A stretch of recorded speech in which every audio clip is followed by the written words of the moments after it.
What's going on, man? It's your big brother K-Rino, and y'all are tuned in to another YouTube edition of K-Rino Radio, man. Right here on my YouTube channel. Y'all be sure to like, subscribe to the channel, and hit that like button, man, without a doubt.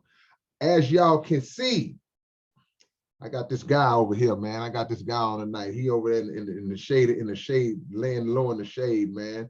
This man is a pioneer in the city of Houston, man. He has been in the game for about a little bit longer than me, close to over 40 years in the game.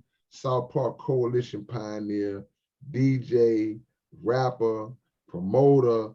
He's done everything that you can do in the music industry, and he's been on the scene and instrumental in the construction of South Park Coalition and in helping other artists to build their names up and establish themselves and develop themselves as well. He has a big event coming up, but we're going to get to, but we want to go into some more detailed things that people didn't know. Ladies and gentlemen, my brother from another, Murder One. What's going on, man?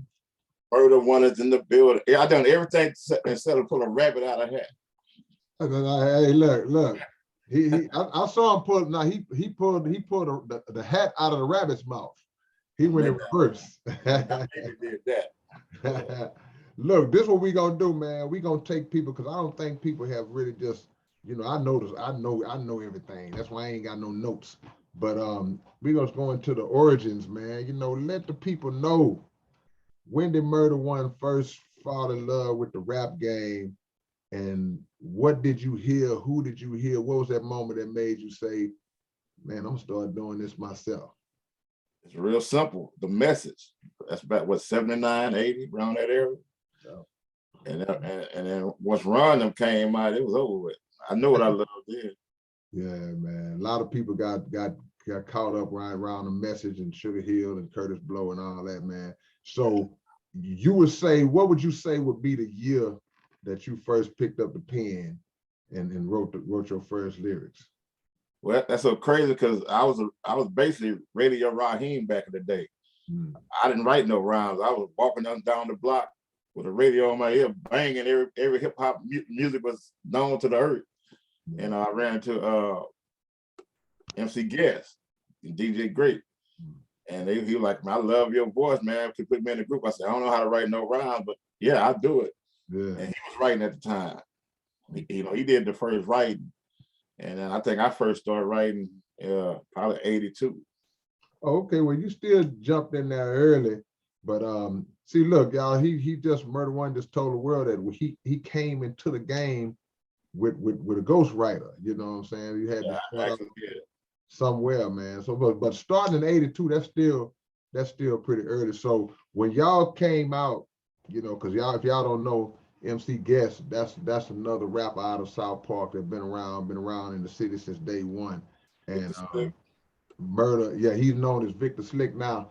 And Murder y'all were in a group together in the beginning. Explain how the group came together and what it was called, and how did that get your feet wet in terms of learning early? It was so crazy that Guest and DJ Gray was a group by themselves. They was running DJing and the dancing and all this other crap. And like I say, I was walking up down the street every day banging music, and they liked my voice, so they put me in the group. And Guess just recite whatever I write. And then we sat there and stumbled up and got a name. Well, Guess came up with the name so crazy. The name of the group was I3 Death Crew, me, DJ Great, and Guess. And it took me years later to realize what the I3 Death was. I was the three of the I, and Guess was I. He was the I, and all three of y'all made up the three. Yeah, man. And all three of y'all was deaf. Yeah. We deaf to what was going on at the time. The DEAF. Yeah. But so when you started, did y'all immediately jump in like talent shows and rap contests? Like, what was the process? Y'all, we get y'all some material first, or what?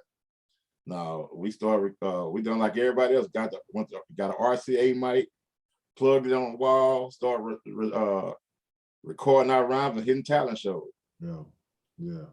At that time, back in the early 80s, there was a lot of talent shows and events that was going on then.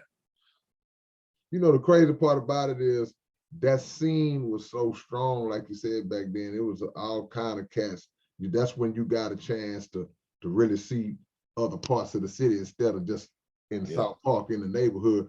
Who were some of the people that would be in these talent shows and contests when y'all would go out that people might be familiar with? Of course, you. Who me? We had to bump heads with you. You know, and man, they had these twins. I can't remember their name at Worthing. Yeah. Man, they was cold. They used to come out. They the first one came out with small fog machines and stuff like that. And back in that day, and you know, ACD over at your school, AC. You know, most of the people I know Southport Coalition, but we had to go out and venture to other schools, and there was a lot of talent everywhere we went. What's crazy is that you're a little bit older than me, let the world know. So be honest, man. a lot of times, yeah, you know, we just a little bit, but I knew that y'all was going to the clubs. Oh yeah. At an early age. I couldn't, my mom wouldn't let me go to the club at 14, 15 years old. And I know y'all used to sneak the ride out and go to the clubs, and even the clubs on the other side of town. We didn't care. What was that like, just going to those other sides of town, to those clubs, and still getting the contest and seeing some of the rappers on the north side, and who were some of the people that y'all would run into on them shows? Now you say that's so crazy. Well, Guest stayed at, his street was like this. You know, the driveway was like that. And we'll wait till his mom and daddy go sleep, and we'll roll that car right on down the street real smooth. And we went to Thunderdome, Rhinestone, Wrangler, but we was all over the country, all over Houston. Yeah. And man, and the real competition came when we started hitting the Rhinestone Wrangler. Yeah, Willie D, Run With Your Poet, B2 Omega, Raw Flush, Raheem, Casanova. Man, the list goes on. You know. They was advanced, man. You know, those guys was advanced. They was doing the same thing we was doing on the south side, but they had, it was a whole new world when you get over there and you see Willie D and Romeo Poet and all them dudes. It's like, because that level was high. And luckily, Guest had us prepared for it. I give him his credit on that, because he was more the ballast guy of the group. Yeah. So we was in competition as a group, but on the battle side, he was more the enforcer on that side of it. Yeah. You know what? You're right about that, because we're gonna tell the people about the time that we was at the same talent show and y'all got on stage and y'all was dissing me, man. You know what? Who was the catalyst behind that day, man? For y'all don't know, this probably was like in 87. I wouldn't that.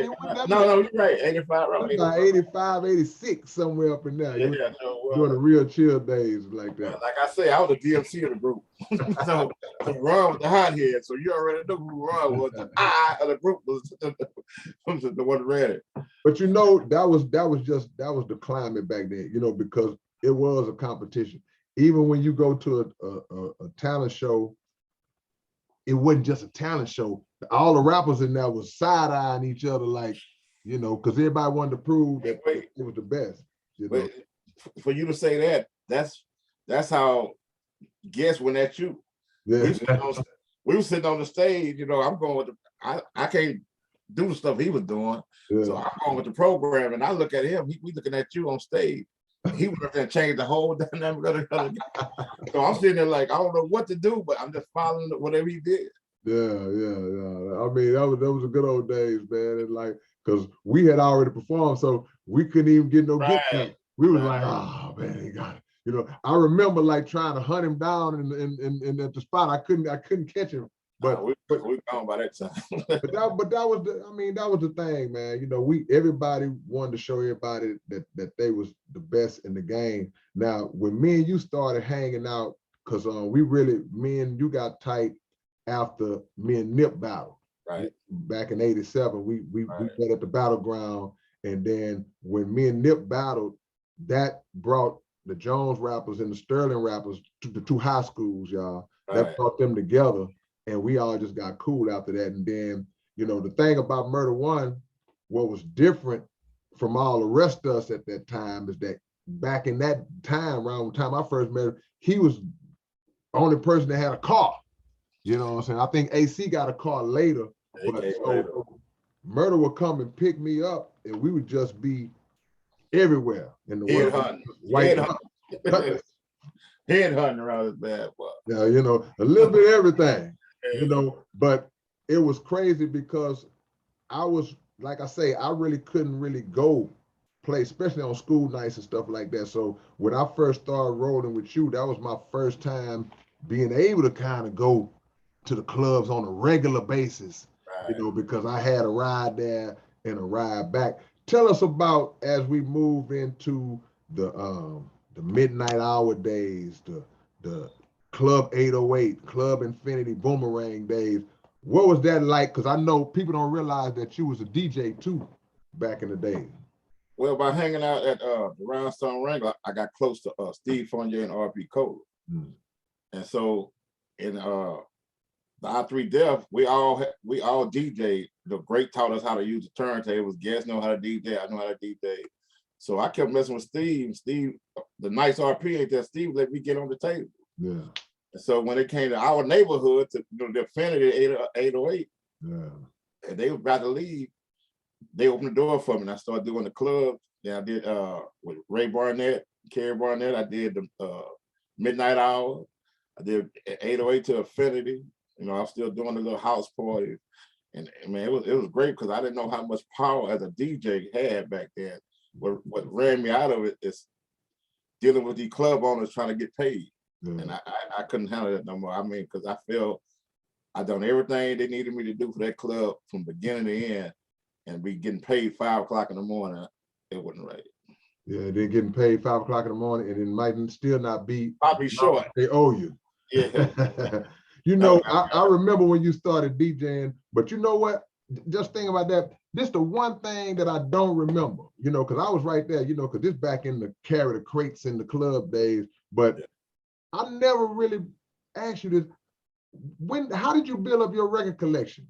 Because I don't remember you just, but you had the records. Yeah, well, you know, my daddy was all into rap music, R&B. He had turntables, he had the reels, he had everything the studio had at that time. That got really another thing got me to, because my whole family was based on doing music. And my old man had organs, keyboards, and so he started collecting them. And so like I said, I got cool with Steve Fournier. Steve Fournier had a record pool. Yeah, that's right. So Fournier would come over and give me 30 or 40 records. Then when I was DJ, the day of the night I DJ, I go buy probably 20 records and try to play that from 8 to 10 before the crowd get in there and know what I had to play. So I can play different stuff than the average DJ was playing. Yeah, man, that's crazy. Because I used to think about it, I said, wait a minute, I never seen you just get no records, but you had all of the records. So I actually spend the check, my first check, every Thursday. That check went on new records. Yeah. People don't understand the struggles that the DJ go through, because like you say, they in there longer than anybody. You know, the DJ getting at 8 o'clock, you know, just to set up and all that. Then they the last one to leave. And then they the one who always gets shorted on the money at the end, even when the club was packed. It's like, why y'all ain't got my money? Oh, yeah. Man, nice of that. So in terms of like just the solo rap career, because I know at some point you left from I3 Def, then what made you decide, man, okay, I think it's time for me to go ahead and try to do this by myself on a solo blast? Well, what happened, man, guest bump heads. I'm writing now. Now I can carry my own weight. So the eyes not eye no more. So the eyes bending over, looking over. So he realized and I realized it. We still homeboys, but the mic ain't enough for both of us. So he moved on. I started doing what I was doing and got people respecting who I was. And at that time it was Ronnie Love. It wasn't Murder One. You know, I got with y'all guys at Murder One because we all were battle rappers, but at the same time, we all couldn't get an image, and we all were trying to do headhunters all at the same time. Well, yeah, I met you as Ronnie Love, so I remember Ron. I remember the transition, you know. But yeah, that was a big step to decide, you know, it's time for me to go ahead and do my solo thing. But you became polished real quick after that, you know, and decided to try to go head on and drop your first solo. The solo Rhythm for Thugs came out in what year? 2002. That came out in 2002. Oh, you know what? That's what it was. It just took you It was forever to done. make the album. It was Yeah, done. okay. But you know what? I Go ahead. respected that because I respected that because it groomed me really, because even when you came out, I played the backfield with whatever you need me to do, promote. You know, your dad, y'all had the labels, so I learned the business. Right. And then Dope was I was always hang with Dope when y'all wasn't around, and Dope was like schooling me how to polish to get where I was. Right. So the album happened to be done early, but it took me time to groom who I really was, my identity. Yeah, and he talking about Dope E from the Terrorists, man, on South Park Coalition's finest. Yeah, that was the running joke. It took Murder One 10 years to release his first album. He worked on it for 10 years, you know. But yeah, that's what got me. But so by the time the album came out, you already had like a feel for like the promotion and the marketing side. And this was the time, this one when record stores were still around. What was the reception that you got when the album dropped, when you first put it out? Man, that crazy. I went to Southwest Wholesale and I talked to Derek Diggs, wasn't it? That's Derek Diggs, yeah. Derek Diggs. So I set a meeting with him. And I came there. It's so crazy. Derek Diggs, we talked. I was Ronald Thomas. I wasn't Murder One. He didn't know who Murder One was. Right. We sit there and listen to the album. He said, "Yeah, that album, jamming, man." And at that time, Flip blew up. Right. He was like, "It's just missing one element." I said, "Man, what you talking about?" He said, "Man, Flip need to be on this album." And you know how we are, man. Flip don't need to be on this album. Right. I know in that part of the business. Right. And he was like, "Man, you come here cool, because everybody I talk to come here smelling like weed or drink, artists, this and that." And I'm laughing because I am the artist. Yeah. You know what? I'm the artist. Right. But everybody got their own perspective how they handle things. So it was funny, and it taught me that anything you're gonna do it yourself. Yeah, and it was a separation of the business from the artist. You know, like, okay, I am the executive and I am the artist, but when I come to sit in this meeting, I'm sitting down as an executive right now. And so crazy that I was speaking to Jeff Sledge of Jive Records. Spice One had hooked me up with him because, man, Spice used to talk to each other on the phone. He'll recite a rhyme, he'll write a rhyme, he'll spit it. You know how we used to do back in the day? He'll write a rhyme, he'll spit it for me. And Miss Spice done that for like almost 5 or 6 years. Yeah. We had something in common. I knew his uncles. I knew 4 or 5 of his uncles. So we bonded a relationship when we opened up at Boomerang together. He hooked me up with Jeff Sledge. And the story about Jeff Sledge was so funny that when he started signing UGK and all them guys.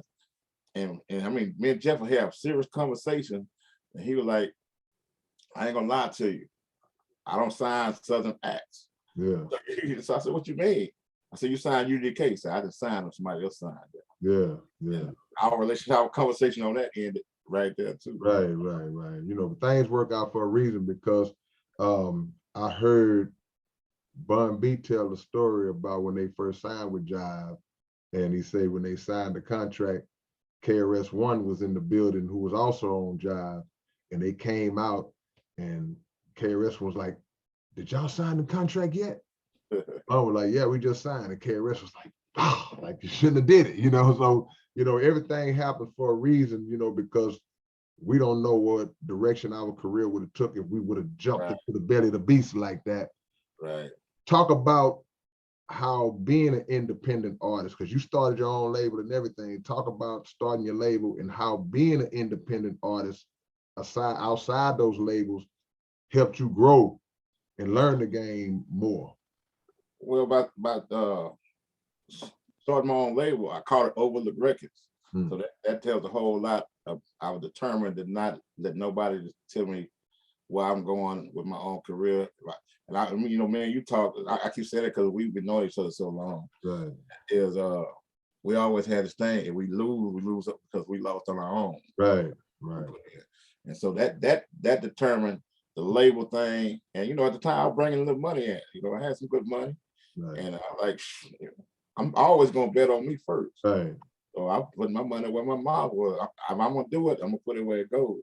And then it also taught me how to watching you come up and big time records and all them, how they spend X amount of money with not so much money on promotion. Because we get in the truck or van or whatever we did, and we hit the streets ourselves. That's right. That's So right. I learned a lot of that, and from being on a big label, they can't tell me to shut up. Yeah. You know, and I say what I want. I want to go at politics. I want to go at politics. I do, you know what I'm saying? I do all of it. Tricks. Yeah. No, that's legit. You know, a lot of artists are just now starting to learn. A lot of the young artists, they just now starting to learn about that creative control and that power to express however they want to express without feeling like somebody is monitoring their speech. Right. Now, you got an event coming up this weekend. We want to make sure we talk about that before we move forward. Tell us about the event, where it's going to be, what it is, who's going to be on it. Yeah. Break it down to us. Man, I was looking back. I think I started doing birthday bashes in 2013. And it started, my birthday, I don't like celebrating my birthday. I like to celebrate watching other people gain something from it, from artists never been out there, have other artists at big venues or whatever to respect their craft. So that's where the birthday bash comes from. So each year it got bigger and bigger. And so what I did now, you know, people call me when I don't even want to do birthday bashes because it's so much the headache behind it, because everybody want to be a part of it, but they don't want to do the dirty part of it, the hustle part of it. So it drains you. So this year, I got with Cold Black, and he like, man, I hear you do birthday bashes. I said, yeah. I say, but you know, it's COVID, because I'm kind of leery on the COVID. I'm like, man, I don't like to be in too many places right now. He said, man, I think we'd be good, man. And I started watching how Houston opened up certain venues, people going to get what they got to get. And I'm looking at artists doing showcases, it's not getting nothing out of it. They perform for the same 5 or 6 people. So I'm like, I love giving back. So that's why this year birthday bash camp, I got people from Finland. I'm not Finland, Fendi. His name Fendi. He's from Commerce. I got Off the Change record from Corpus. I got Victor Slick Son gonna be on that. Superfly Mix. I call him personally because if you know his daddy, his son are on the same path. And I wanted to bring a younger crowd to a platform because he's a hustler. He do everything we do. We did back then. He doing now himself.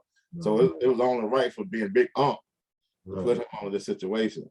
And then, you know, I had the OGs call me, you know, Billy Cook, like, man, make sure you put me on this thing. I talked to Charlie Boy. Charlie Boy told me he's coming if he don't have another book that day. And this year is different than all the other years. All the other years you had platform where I'm gonna say, I'm gonna perform. I don't want to do that. I want OGs that come in and say, I want to kind of bless the mic, bless the mic. You know what I'm saying? So I got a lot of them. I got Billy Cook, I got Jaime, I got Archer Lee the Hardheads. You know, people reached out to me. So it's gonna be a nice event. I'm gonna have cameras there because I always put a DVD out of every event, so the new artists, have something to showcase other people how the growth way they was one year to the next year. And where's it gonna be? And is this Saturday? This Friday? Friday 11th, 8502 Dixie Drive. If you're in Houston, that's off Makawa and Dixie. Right by the old UPS spot right there. Oh man. Let me ask you this, because you was talking about giving back. Now, you know, everybody in the city, they know that you're a part of the South Park Coalition. They know that you're part of the ARC, which is Artists Respect the Community, and that's a organization that we formed full of just artists, and that's branched out beyond just artists. What has that been like for you in terms of being able to have that platform to be able to give back and do different initiatives out here in the community, and talk to I ain't just gonna say the young artists, but any artist, about how important it is to make sure you're not just an artist, that you also giving back? Well, sometimes I forget I'm an artist because coming in the game, I always wanted to give back anyway. I always put a helping hand before myself. So I say any artists that get in the game, it's okay to go for your dream, but you always got to give back where you come from or other locations. Because I get, and you know yourself, we get calls from all over. And they be trying to figure out how to do it. It's real simple. Just go out and do it. Right. No question, man. Go out and do it. Make something happen. Give it a few people that's in the same vein as you. Let me ask you this. What differences do you see compared to when we first started out as far as the game is concerned to now? And you could incorporate the good and the bad. It ain't gotta be just bad. Right. If you see any negative things, cool, but just what are the big differences you see between we started and now? First thing is discipline. It's not no more discipline, and everybody want it now. Everybody wants something for nothing, and then you can't. And they always ask for advice, and we never take their advice. They ask you how to do this. They're gonna do it the way they want to do it. They just want to see what you're gonna say, even though you're right or wrong. But to good and bad, keep your identity first. Get your identity, stick with it. Stop riding everybody here on the radio. And if this who you are, be who you are. Don't sit here go get a Drake t-shirt and tight pants and all of a sudden that's who you are. You need to figure out who you are, keep your heart strong, do right by yourself, you do right by everybody else. Let me ask you this, because we just learned, well, I didn't learn, but people just learned that you was also a DJ in your early years. Now it's like you have come full circle with the DJing, but taking it from the club platform to the radio platform. Oh, so yeah. You have your own radio show now. Tell us how that came about and what is it about? What's your format? Explain how Murder One got involved in radio. Man, I mean, I played with it a long time ago. Then I had other independent stations been trying to get me to do it for the last 5 or 10 years. Then guess who came up with K-Rino Radio and put me back? The other guy who nobody believed would be in radio. Yeah. You know what I'm saying? So we came in as a team because think about us. You say let's do something. I said do it. We're gonna do it, and we know ain't no crazy stuff gonna happen behind it. So after 2 years of doing that, and when you started, we tried music, but the music wasn't the format you went with. So I'm like, here I go again. I want to give back to the local independent artists. So I got in there and did my work, and I dug in through some old paperwork and got with DJ CMC, and I started the radio thing, Coalition Ambush, and the format was the first half. I'm gonna give every independent artist a shot 2 or 3 times a week. It depends on what you send me. If it's hot enough, it's gonna be played more than one time. I don't charge no one. Only thing I ask people to make sure no cursing, and no profanity, no N-word, and at the top show on Saturday now because of that. And we let CMC put the mix together since we can't go inside, because I want to do interviews. I haven't even touched where I wanted to go with this show yet. Since the building was shut down, I do the first half of strictly independent artists, and I give CMC the whole hour, the second half, and we became the #1 show on every Saturday now. Coalition Ambush at KPFT 90.1 HD2, 1 p.m. to 3 p.m. And you're not just restricted to local artists, right? You take any artist. No.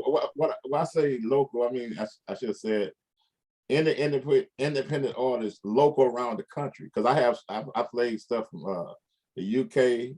I got Late from Germany. Late Late from Germany. UK? The UK. Yeah, from UK. I got this young lady that sent me music all the time from Canada. And I actually started a label a record show on Thursdays from Canada because of that. And it's still in the building. I mean, it didn't go like we wanted to go because the guy disappeared on me. I don't know what happened. Right. But the Coalition Ambush on Saturday is still rolling. Number new music, independent from all over the globe. Right. And some old school mixing now. We're going to transition over to, because coming from way, way back, you came from way, way back. Talk about what Wickett Crickett meant to you and meant to this city and to the game Just period. Just speak on the OG for a second. Man, R.P. Cricket, man. The first day I met Cricket, I thought he was God. Oh, he was what? I thought he was God. Oh yeah, he was like, whoa, yeah, right. Cricket came to Jones one pep rally or something, man. I don't know what the hell. All this jewelry on, and him and Big Mello came or whatever. Yeah. R.P. Curtis Davis. So he came in there, man. When you think you run a Jones at Jones, the rappers were me, Cat, Nip, AC Chill, Mafia G now, K-Rino, you know what I'm saying? The Lady C, all them. So, when you think you running things and watch this dude coming in there and Smooth took over, I thought I was saying run and lie and live in color, man. And from that, we adapt a whole lot because he opened up, he was hosting NWA one year, I think it was like 90, 91, something like that, at JB's Entertainment. And they didn't have no opening acts. And he came down in the crowd and asked me, did I have a show tape or anything that I can open up? So he gave me a chance to open up for NWA. I hung out with Dre, hung out with Q, hung out with E for a little. He didn't hang out that long, but he dipped in and dipped out. And I talked to Dre. I remember what Dre was telling me. I was like, how could I get on the label? Dre was like, don't send nothing sound like NWA. So, good advice. Cricket, and that was just 90. We can go on and on. Cricket played an instrumental part in of toning who you are, making sure it ain't just about you no more, it's about the next man, and just merge and build the next man up. And that's Cricket mean a whole lot. Yeah, his imprint, man, his stamp is on the city of Houston so hard, and it's even on the city of Houston in ways that a lot of people coming up don't even realize they've been indirectly influenced by Wickett Crickett. He to me was like just the guy who gave our city some personality when the out-of-towners came, because when he would host the events, the event was never too big for him. Never. He gonna get on that microphone. If it's 20 people out there or it's 20,000, and he gonna command that attention from that crowd. And I think all of us kind of learned from that, just watching him like, okay, and nothing was too big for him. Yeah, most definitely, because he the one got me want to like host stuff all the time. Yeah. Because it just flows so smooth with him, and the command how he does it, the command is so great after he do it. Yeah, man. Now I'm gonna ask you this because I know you've seen everybody that have come through this city. Did you have any kind of relationship with Screw? I used to talk to him when he sit out on the screw shop at Cousin. Yeah. And I regret it after he passed, because me and him talked one day. I passed through there and he was sitting in the car. I stopped at him. He was gonna screw 2 songs for me. Yeah. And I regret it didn't happen, because when I went out of town, I was in Louisiana somewhere when I heard Screw pass. And the same thing happened with Big Mello. Even though longer we knew Big Mello, he said the same thing. So now I structure my albums on features first. Right. When I do my albums, I try to get my features out the way, because I don't never want to say that I wanted to work with this guy and it never happened. Yeah. Especially when the window was there. Right. That's what happened to me with Mello. Mello, somebody a third party had got at me and was like, man, Curtis want to do this track. And I remember my words. I was like, oh yeah, we're gonna do it. I'm gonna get with him. And then it might have been a week or 2 later. You know what I'm saying? So you can't never procrastinate in them situations. You gotta get down and work when it's time to work. Now, anybody that don't know, for y'all that don't know, Murder One is like the biggest Public Enemy fan in the world. You know what I'm saying? He loves Public Enemy. So I don't have to. I'm gonna phrase this question a different kind of way. We know if you could work with a rapper, it would be Chuck D. If you could work with 2 more besides Chuck D, who would they be? They could be local. There's somebody you never worked with. They could be local. They could be out of state or international. Ice Cube for one. Yeah. Ice Cube, and that's kind of hard, because I grade myself from then to now. It really don't matter. It really don't matter about that. I mean, I do someone like let's go producer. I'd rather have Dr. Dre as a producer, but I know that I have to go on with the rapper, but Yeah. You know. I mean, I just work with who you want to work with. So you work with a rapper the same way you work with a producer. So yeah, so that's two, you know, because I mean, Dre just that universal producer that can work with any artist. It don't matter, East Coast, West Coast, down south. He's gonna adapt to your skill set, to whatever you're able to do, and he's gonna shape that production around it and really bring out the best in you. Name your top 5 H-Town producers to ever come out the city? Oh, I'm gonna put some pressure on him, y'all. Oh, it is, man. Well, you know, I'm always gonna say Dope be the terrorist. You know, when we at without Dope. Oh man, come on now. You know, Solo Jameson. Yeah. You know, Ice Mike not from here, but Ice Mike. Yeah. Okay. Vito. Yeah. Vito. Yeah. And Harvey Love. Harvey Love. Yeah, that's 5. It's so many, man, because you got Mike B. Yeah. You got Crazy C. You got Swift. You know, Big Swift. Yeah, it's Icy Hot. It's just so many producers out here, man. You know, that's why I say I'm putting the pressure on, because it's hard to pick out 5. You know, just in that realm, man. But yeah, that's. Well, you know, it's hard. Also, it's hard because, you know, Dope helped me find my identity of Murder One. Dope. Yeah. So it's like every producer don't fit me. Yeah. So that makes it even harder. Yeah. I'm a simple rapper. I'm a simple, basic rapper, but the track sometimes make me step out the rim. See, the producers back in those days, like a Dr. Dre, you know, like a Dopey, like all the producers you name, you know, they was more than producers. They was also artist developers. Right. They would help you find what fits you, like you just said, you know, because it was more about artist development. And you can find your voice through some of these guys, because a real producer, one thing I know about a real producer, they want the right types of songs on their production. You know, so they're like, hey man, I want you, hey man, bring, you know, they serious about that type of stuff. And Ice Mike talk about that all the time. Yeah, you know, if you don't do they tracks justice, they have you feel like, okay, we go back over and do it again, man. You know, that is great. We got Murder One, the OG, SPC OG in the building with us, man. We talking about his career, the history of H-Town. What's some of the things in H-Town that are not present right now that in your mind you would like to see going on, that you think could make the game better out here, about on any level? Easy. Some of the young artists learn the history of our history and some of the OG history of H-Town, and I think it'll change the whole dynamics of it. Yeah. That's a respect thing. Just getting guys to learn the history and learn where this thing come from. You know, the thing I like about H-Town now is that so many great artists have come up and busted through the mainstream. It took me years to realize that the mainstream ain't for everybody. No, it's not. No. Somebody got to get these rebounds.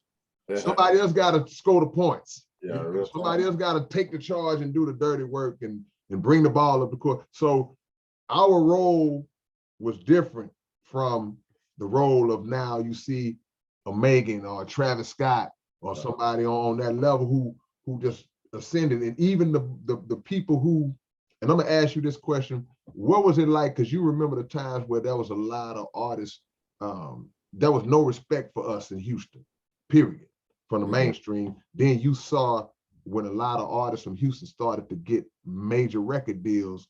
What do you remember about that time, seeing it come from no respect to now everybody want to sign Houston artists? Everybody started riding the coattail. All the DJs, all the radio stations, they jumped on the wagon. Yeah. And they couldn't do nothing else about it. We ride with it. Now, as far as radio goes, you know, we all in the same boat. You know, I never got no radio play. You never got no radio play like that. We didn't really care about that. Right. But what was your view on that even back then? Did you ever have a relationship like with commercial radio? And if you did, what was it like? And if you did, how did it go bad, or did it go bad?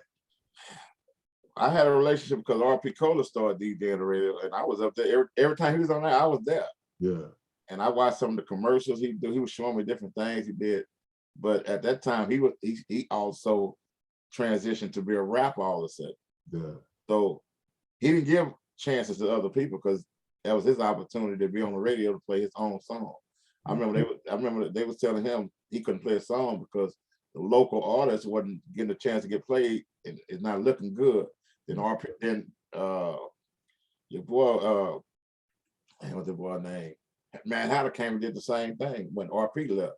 He started pumping his stuff and his artists. Right. And I think they said the same thing to him. They're like, look, you got to slow it down because every time artists not happy with what's going on, they can't get played, but you getting played every day.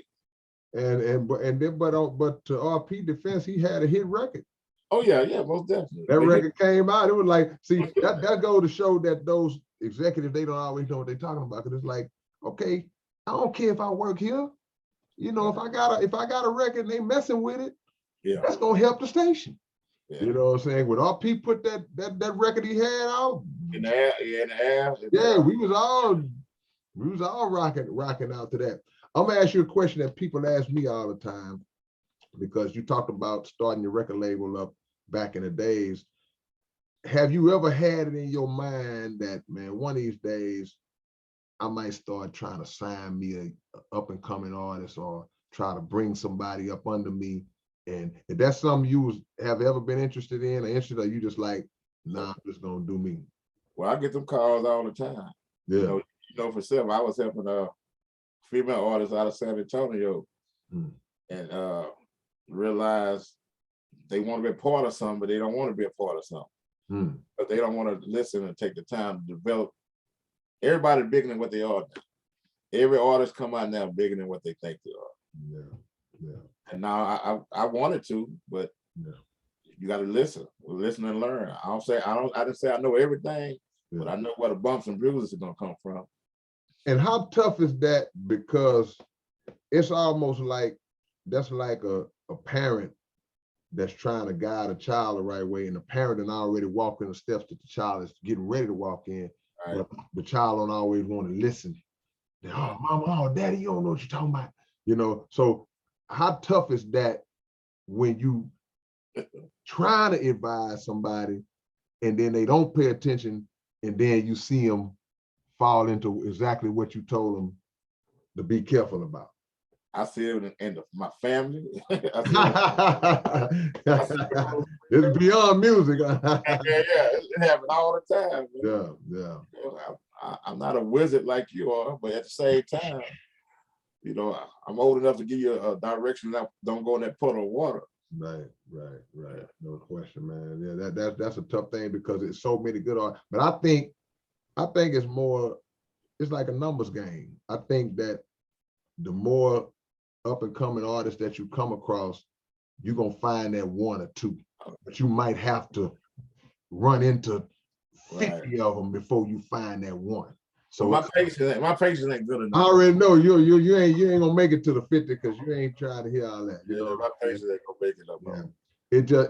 It's a tough thing to see a lot of these, because you made a good point when you said that a lot of artists come into the game with an ego. A lot of them come in feeling like they already or hear that, but I think that that social media got a lot to do with that, because you can turn yourself into, you know, whoever you want to turn yourself into on your platform. How have you adjusted from the times we started off to the social media age? Had that been something that worked to your benefit? How have you transitioned in that on that realm? It benefited a little bit because it's a headache to me sometimes. Everything is a headache to Murder One. You get a certain age, but everything is a headache. I'm a walking time bomb around here. But no, but it helps out. I still do features. Yeah. So I mean, but a lot of technical stuff I don't mess with. It helped the feature game because, you know, you can get a lot of work done without leaving your city. House, but the other stuff, because as you start watching Facebook, you start eliminating people because it's not benefiting you after a while, because it seems like they're adding people to your Facebook that have nothing to do with know you. Yeah, yeah. And if you running it, if you running your social media platform as a business, Right. and you can accumulate a lot of dead weight, and it's Yeah. hard to decipher the difference because it's like, okay, I'm an artist, so I'm getting all these requests. I don't know if these are real fans or not, though. Right. It's people just kind of just want to, send a request. Like sometimes, like that's why I got 3 pages, because one page will fill up, then you start another page for people who couldn't get on the other. And some of the same people that was on your first page, they send a request to the next page. Like, come on, man, So yeah, I don't let it fill up no more. Some people be shaving theirs down. Hey, like a butcher. Yeah, but you just don't know who's who. That's why I say everything is really based around a numbers game. What you got any projects coming out? Any upcoming stuff coming out? Man, I got a EP called Murder Dimmick. I got that. I had game still under development. I had waiting on somebody to finish this coalition, original coalition album. I ain't gonna put no names out there. Who is that? Yeah. And that's about it, man. Just moving at slow pace now. And you at this current time are at how many projects in your career? I think about 20. Trying to catch me.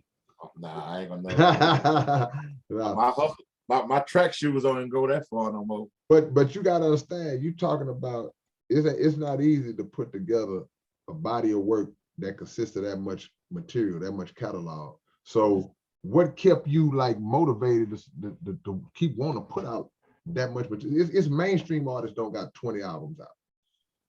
Well, one the fans, man, they always want something from Murder One. When you down on yourself and you hear somebody like, man, we need that album from you, Murder. We need that album. And then you got OGs, you got some of the Power Wild, some guys coming every time you see them, they tell you your history. Right. Tell you, we talk about their history. Right. So to get that motivates me also. So yeah, that's deep, man. Murder One is in the building, man. Well, we're gonna give the information to the show this Friday one more time.